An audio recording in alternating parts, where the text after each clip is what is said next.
बताएंगे कराची पानी के बहरान की दहलीज पर कि इलेक्ट्रिक इंतजामी नाकामी बेनकाब। कराची को एक बार फिर बुनियादी हक से महरूम कर दिया गया। रमजान सर पर है मगर शहर के नलकों में पानी नहीं, वजह वही पुरानी कि इलेक्ट्रिक की बद इंतजामी, ताखीर और नाकिस मंसूबाबंदी। सवाल सीधा है, क्या शहर को बिजली मिलेगी या वजाहतें जारी। धाबेजी पंपिंग स्टेशन जो कराची की शहरक समझा जाता है, वहां बिजली के बार बार ब्रेक डाउन ने पूरे निजाम को हिला कर रख दिया।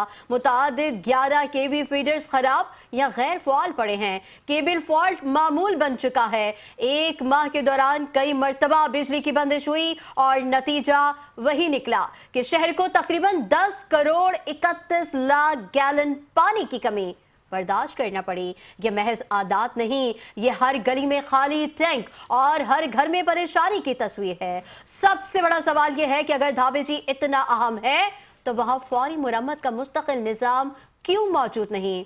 क्योंकि इलेक्ट्रिक के इंजीनियर्स कराची से धाबेजी जाते हैं और आने जाने में कीमती घंटे जाया हो जाते हैं। क्या इस बड़े शहर का इन्हिसार ऐसे निजाम पर है जो सफर के वक्त में ही हार मान जाए। क्या किसी ने कभी सोचा कि फॉल्ट के दौरान हर मिनट कितने लाख गैलन पानी कम हो रहा है।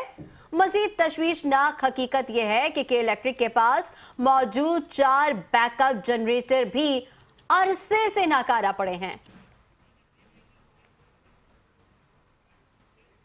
न्यूज़ स्टूडियो से फिल वक्त इतना ही। देखते रहिए 5 न्यूज़।